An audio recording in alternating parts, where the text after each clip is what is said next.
ನಮಸ್ತೆ ಫ್ರೆಂಡ್ಸ್. ಪದ್ಮನಾಭ ಸ್ವಾಮಿ ದೇವಾಲಯವು ಭಾರತದ ಶ್ರೀಮಂತ ಹಿಂದೂ ದೇವಾಲಯಗಳಲ್ಲಿ ಒಂದಾಗಿದೆ. ಈ ದೇವಾಲಯದ ಬಾಗಿಲನ್ನು ತೆರೆಯಲು ಹೋದ ನಾಸಾ ವಿಜ್ಞಾನಿಗಳು ಕೂಡ ಆ ಬಾಗಿಲಿನ ಒಳಗೆ ಇರುವ ದೃಶ್ಯವನ್ನು ನೋಡಿ ಆಶ್ಚರ್ಯಚಕಿತರಾಗಿದ್ದಾರೆ. ಭಾರತವಲ್ಲದೆ ಇಂತಹ ಹಲವಾರು ರಹಸ್ಯಗಳು, ಇವುಗಳಲ್ಲಿ ಉತ್ತರ ಇಂದು ನಮಗೆ ಸಿಕ್ಕಿಲ್ಲ. ವಿಜ್ಞಾನ ಎಷ್ಟೇ ಅಭಿವೃದ್ಧಿ ಹೊಂದಿದರೂ ಕೂಡ ವಿಜ್ಞಾನಕ್ಕೂ ಉತ್ತರ ಸಿಗದ ಹಲವಾರು ರಹಸ್ಯಗಳು ಇಂದು ಇವೆ.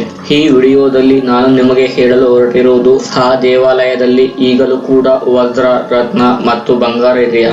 ಇದರ ಬಗ್ಗೆ ತಿಳಿದುಕೊಳ್ಳಲು ಭಾರತ ಸರ್ಕಾರ ಹೇಗೆಲ್ಲ ಕಷ್ಟಪಟ್ಟಿತು ಮತ್ತು ನಿಗೂಢವಾದ ಭಯಂಕರವಾದ ಈ 7ನೇ ಬಾಗಿಲು ಯಾಕೆ ತೆರೆಯಲು ಆಗುತ್ತಿಲ್ಲ ಮತ್ತು ಈ ದೇವಾಲಯದಲ್ಲಿರುವ ಖಜಾನೆ ಯಾರದು? ಈ ವಿಡಿಯೋದಲ್ಲಿ ಹೇಳುತ್ತೇನೆ. ಈ ವಿಡಿಯೋ ಇಷ್ಟವಾದರೆ ಒಂದು ಲೈಕ್ ಮಾಡಿ, ಶೇರ್ ಮಾಡಿ, ಹಾಗೆ ಸಬ್ಸ್ಕ್ರೈಬ್ ಮಾಡಿ. ದಕ್ಷಿಣ ಭಾರತದ ಪದ್ಮನಾಭ ಸ್ವಾಮಿ ದೇವಾಲಯದ ಬಗ್ಗೆ ನಮಗೆ ಗೊತ್ತಿಲ್ಲದ ರಹಸ್ಯಗಳು ಇಂದು ಅಡಗಿವೆ. ಇಲ್ಲಿ ಸುಮಾರು 7 ಬಾಗಿಲುಗಳಿವೆ. ಅದರಲ್ಲಿ 6 ಬಾಗಿಲುಗಳನ್ನು ಭಾರತ ಸರ್ಕಾರ ಈಗಾಗಲೇ ತೆರೆಯಲಾಗಿದೆ. ಆದರೆ ಈ 7ನೇ ಬಾಗಿಲನ್ನು ತೆರೆದಿಲ್ಲ.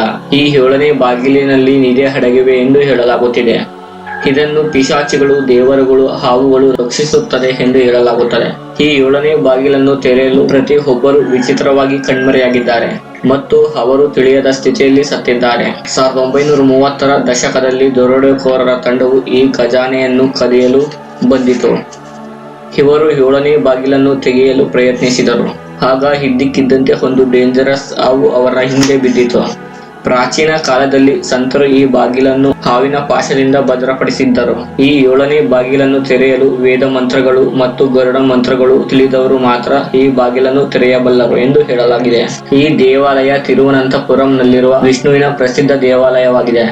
ವಿಷ್ಣುವಿನ ವಿಗ್ರಹವನ್ನು ನೋಡುವುದಕ್ಕೆ ಲಕ್ಷಾಂತರ ಭಕ್ತರು ಬರುತ್ತಾರೆ. ಇಲ್ಲಿ ನಾವು ಭಗವಂತ ಶ್ರೀ ಮಹಾವಿಷ್ಣು ವಿಶ್ರಾಂತಿ ಪಡೆಯುತ್ತಿರುವ ಈ ಮೂರ್ತಿಯನ್ನು ಕಾಣುತ್ತೇವೆ. ಆದರೆ ಈ ದೇವಾಲಯವನ್ನು ಯಾರು ನಿರ್ಮಿಸಿದ್ದಾರೆ ಮತ್ತು ಈ ದೇವಾಲಯದಲ್ಲಿರುವ ಖಜಾನೆ ಯಾರದು ಎಂದು ನಿಮ್ಮ ಮನಸ್ಸಿನಲ್ಲಿ ಬರುತ್ತದೆ. ಈ ದೇವಾಲಯವನ್ನು ರಾಜ ಮಾರ್ತಾಂಡ ನಿರ್ಮಿಸಿದ. ನಂತರ ಇದನ್ನು ತಿರುವಾಂಕೂರು ರಾಜರು ಅಭಿವೃದ್ಧಿಪಡಿಸಿದರು. ಇದರ ಬಗ್ಗೆ 9ನೇ ಶತಮಾನದ ಪುಸ್ತಕಗಳಲ್ಲಿ ಸಹ ನಾವು ಕಾಣಬಹುದು. ಇದರ ನಂತರ ಶಾಹಿ ಕುಟುಂಬವು ತಮ್ಮ ಸಂಪೂರ್ಣ ಖಜಾನೆಯನ್ನು ದೇವರಿಗೆ ಅರ್ಪಿಸಿದರು. ಇವರು ಎಲ್ಲಾ ವಜ್ರ ವೈಡೂರ್ಯಗಳನ್ನು 7ನೇ ಬಾಗಿಲಿನಲ್ಲಿ ಇರಿಸಿದರು. ಫ್ರೆಂಡ್ಸ್, ಮತ್ತೊಂದು ಪ್ರಶ್ನೆ ನಿಮ್ಮ ಮನಸ್ಸಿನಲ್ಲಿ ಬರುತ್ತದೆ. ಭಾರತ ಸರ್ಕಾರ ಈ 7ನೇ ಬಾಗಿಲನ್ನು ತೆರೆಯಲು ಹೇಗೆಲ್ಲ ಕಷ್ಟಪಟ್ಟಿದರೂ ಸಹ ಈ ಬಾಗಿಲನ್ನು ತೆರೆಯಲು ಸಾಧ್ಯವಾಗಲಿಲ್ಲ.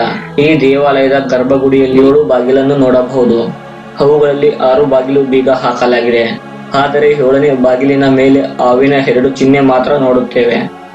ಈ ಬಾಗಿಲನ್ನು ತೆರೆಯಲು ಪ್ರಯತ್ನಿಸಿದರೆ ಅವರು ಖಂಡಿತವಾಗಿಯೂ ಹಾವು ಕಡಿತದಿಂದ ಸಾಯುತ್ತಾರೆ ಎಂದು ಹೇಳಲಾಗಿದೆ. ಆದರೆ ಈ ಬಾಗಿಲನ್ನು ತೆರೆಯಲು ಯಾರಿಂದಲೂ ತೆಗೆಯಲು ಸಾಧ್ಯವಾಗಲಿಲ್ಲ. 2011ರಲ್ಲಿ ಭಾರತ ಸರ್ಕಾರ ತೆಗೆದುಕೊಂಡ ನಿರ್ಧಾರದಿಂದಾಗಿ ಈ ಬಾಗಿಲನ್ನು ತೆರೆಯಲು ಪ್ರಯತ್ನಿಸಿದ ವಿಜ್ಞಾನಿಗಳು ಇಂದಿಗೂ ಪಶ್ಚಾತ್ತಾಪ ಪಡುತ್ತಾರೆ. ಏಕೆಂದರೆ 2011ರಲ್ಲಿ ನಿವೃತ್ತ IPS ಅಧಿಕಾರಿ ಸುಂದರ್ ರಾಜನ್ ಈ ದೇವಾಲಯಕ್ಕೆ ವಿವರಿಸಲಾದ ಖಜಾನೆಯ ಬಗ್ಗೆ ತನಿಖೆ ನಡೆಸುವಂತೆ ಸುಪ್ರೀಂ ಕೋರ್ಟ್ಗೆ ಅರ್ಜಿ ಸಲ್ಲಿಸಿದರು. ಇದಕ್ಕೆ ಭಾರತ ಸರ್ಕಾರ ಅನುಮತಿ ನೀಡಿ 7 ಸದಸ್ಯರ ಸಮಿತಿಯನ್ನು ರಚಿಸಿ ಈ ಖಜಾನೆಯನ್ನು ಹುಡುಕಲು ಕಳುಹಿಸಿತ್ತು. ನಂತರ ತಿರುವನಂತಪುರಂನಲ್ಲಿರುವ ಜನರೆಲ್ಲರೂ ಒಂದು ವೇಳೆ ಸರ್ಕಾರ ಈ ಬಾಗಿಲನ್ನು ತೆರೆದರೆ ಎಲ್ಲರೂ ಕಷ್ಟಗಳನ್ನು ಅನುಭವಿಸುತ್ತಾರೆ ಎಂದು ಹೇಳಿದರೂ ಕೂಡ ಸುಪ್ರೀಂ ಕೋರ್ಟ್ ಈ ಬಾಗಿಲನ್ನು ತೆರೆಯಲು ಆದೇಶಿಸಿತ್ತು. ಇದಾದ ನಂತರ ಸುಪ್ರೀಂ ಕೋರ್ಟ್ ನೇಮಿಸಿದ ಸಮಿತಿಯಲ್ಲಿ IPS ಅಧಿಕಾರಿಗಳು ಮತ್ತು ನಾಸಾ ವಿಜ್ಞಾನಿಗಳು, ಕಲೆಕ್ಟರ್ಗಳು ಮತ್ತು ಪಬ್ಲಿಕ್ ಪ್ರಾಸಿಕ್ಯೂಟರ್ಗಳು ಇದ್ದರು. ನಂತರ ಇವರು ಗರ್ಭಗುಡಿಯ ಕೆಳಗೆ ಹೋದಾಗ 7 ಬಾಗಿಲು ಕಂಡವು. ಅವರು ಮೊದಲನೆಯ ಬಾಗಿಲು ತೆಗೆದು ಆ ಬಾಗಿಲಿನ ಒಳಗೆ ಇರುವ ದೃಶ್ಯವನ್ನು ನೋಡಿ ಆಶ್ಚರ್ಯಚಕಿತರಾದರು. ಅಲ್ಲಿ ಅನೇಕ ಆಭರಣಗಳು ಮತ್ತು ವೈಡೂರ್ಯಗಳು, ವಜ್ರಗಳು ಇದ್ದವು. ನಂತರ ಉಳಿದ ಬಾಗಿಲನ್ನು ಒಂದಾದರಂತೆ ಒಂದು ತೆಗೆದುಕೊಳ್ಳುತ್ತಾ ಹೋದರು. ಕೊನೆಯದಾಗಿ ಈ 7ನೇ ಬಾಗಿಲನ್ನು ತೆಗೆಯುವ ಸಮಯ ಬಂದಿತು. ಆದರೆ ಒಂದು ಪ್ರಶ್ನೆ ಅವರಿಗೆ ಬರುತ್ತದೆ. ಇಷ್ಟೊಂದು ನಿಧಿ ಸಿಕ್ಕಾಗ ಇನ್ನ ಈ 7ನೇ ಬಾಗಿಲಿನಲ್ಲಿ ಏನಿದೆ ಎಂಬ ಪ್ರಶ್ನೆ ಅವರ ಮನದಲ್ಲಿ ಮೂಡುತ್ತೆ. ಆದರೆ ಇಲ್ಲಿ ವಿಚಿತ್ರವೇನೆಂದರೆ ಈ ಬಾಗಿಲಿನ ಮೇಲ್ಭಾಗದಲ್ಲಿ ಉಳಿದ ಬಾಗಿಲುಗಳಂತೆ ಬೀಗ ಹಾಕಿಲ್ಲ. ಬದಲು ಹಾವಿನ ಚಿಹ್ನೆ ಮಾತ್ರ ಇದ್ದವು. ಇದನ್ನು ನೋಡಿ ಎಲ್ಲರೂ ಭಯ ಪಡುತ್ತಾರೆ. ಅವರ ಮನಸ್ಸಿನಲ್ಲಿ ಒಂದೇ ಪ್ರಶ್ನೆ: ಈ ಬಾಗಿಲನ್ನು ತೆಗೆಯುವ ಪ್ರಯತ್ನಿಸಿದ ಎಲ್ಲರೂ ಸತ್ತಿದ್ದಾರೆ. ಈ ಬಾಗಿಲಿನ ಒಳಗೆ ಏನಿದೆ ಎಂದು ತಿಳಿದುಕೊಳ್ಳಲು ಕಾತುರದಿಂದ ಕಾಯುತ್ತಿದ್ದರು. ಆದರೆ ಈ ಬಾಗಿಲಿಗೆ ಬೀಗ ಇಲ್ಲದಿದ್ದರೂ ಸಹ ಆ ವಿಜ್ಞಾನಿಗಳಿಗೆ ಆ ಬಾಗಿಲು ತೆರೆಯಲು ಸಾಧ್ಯವಾಗಲಿಲ್ಲ. ಆ ನಂತರ ಅವರು ಶಾಸ್ತ್ರಗಳ ನಿಯಮಗಳನ್ನು ಪಾಲಿಸತೊಡಗಿದರು. ನಂತರ ಆ ವಿಜ್ಞಾನಿಗಳು ವೇದ ಮಂತ್ರಗಳು, ಗರುಡ ಮಂತ್ರಗಳನ್ನು ಗೊತ್ತಿರುವ ಪುರೋಹಿತರನ್ನು ಹುಡುಕತೊಡಗಿದರು. ನಂತರ ಅವರನ್ನು ಕರೆತರಲಾಯಿತು. ನಂತರ ಆ ಬಾಗಿಲಿನ ಮುಂದೆ ಆ ಪುರೋಹಿತ ಗರುಡ ಮಂತ್ರವನ್ನು ಜಪಿಸಲು ಪ್ರಾರಂಭಿಸುತ್ತಾನೆ. ಆಗ ಇದ್ದಕ್ಕಿದ್ದಂತೆ ಆ ದೇವಸ್ಥಾನ ನಡುಗತೊಡಗಿತು. ಆ ಕಂಪನಕ್ಕೆ ಎಲ್ಲರೂ ಹೆದರುತ್ತಾರೆ. ಆಗ ಗರುಡ ಮಂತ್ರವನ್ನು ಅರ್ಧಕ್ಕೆ ನಿಲ್ಲಿಸಿದ ಆ ಪುರೋಹಿತ ಹೃದಯಾಘಾತದಿಂದ ಸಾಯುತ್ತಾನೆ. ಈ ದೃಶ್ಯವನ್ನು ನೋಡಿ ಎಲ್ಲಾ ವಿಜ್ಞಾನಿಗಳು ಹೆದರುತ್ತಾರೆ. ಮೊದಲ ದಿನವೇ ತಮ್ಮ ಸೋಲನ್ನು ಆ ವಿಜ್ಞಾನಿಗಳು ಒಪ್ಪಿಕೊಳ್ಳುತ್ತಾರೆ. ಆ 6 ಬಾಗಿಲುಗಳಿಂದ ಸರ್ಕಾರಕ್ಕೆ ಕೋಟ್ಯಾಂತರ ಖಜಾನೆಗಳು ಲಭ್ಯವಾಗುತ್ತೆ. ಆದರೆ ಏನಾಗಬಾರದು ಎಂದುಕೊಂಡಿದ್ದರೂ ಅದೇ ನಡೆದು ಹೋಗುತ್ತೆ. ಆ ಬಾಗಿಲನ್ನು ತೆರೆಯಲು ಪ್ರಯತ್ನಿಸಿದ ಇಬ್ಬರು ಏಕಾಏಕಿ ಸಾವನ್ನಪ್ಪುತ್ತಾರೆ. ಉಳಿದವರ ಬದುಕಿನಲ್ಲಿ ಕಷ್ಟಗಳು ಶುರುವಾಗುತ್ತೆ.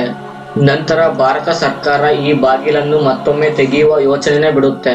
ಇದಾದ ಕೆಲವು ದಿನಗಳ ನಂತರ IPS ಅಧಿಕಾರಿ ಸುಂದರರಾಜನ್ ಅವರು ಈ ದೇವಾಲಯಕ್ಕೆ ಸಂಬಂಧಿಸಿದ ಖಜಾನೆಯ ಬಗ್ಗೆ ಅರ್ಜಿ ಸಲ್ಲಿಸಿ ಅನುಮತಿ ಪಡೆದುದರಿಂದ ಇವರ ಆರೋಗ್ಯ ಹದಗೆಟ್ಟಿ ಸಾವನ್ನಪ್ಪುತ್ತಾರೆ. ಈ ನಡೆದ ಭಯಾನಕ ಸನ್ನಿವೇಶದಿಂದಾಗಿ ಅಲ್ಲಿನ ಜನರು ಈ ದೇವಾಲಯದ ಬಗ್ಗೆ ಹೊಗಳುವವರು ಭಯಾನಕ ಕಮೆಂಟ್ ಹೇಳಲು ತೊಡಗಿದರು.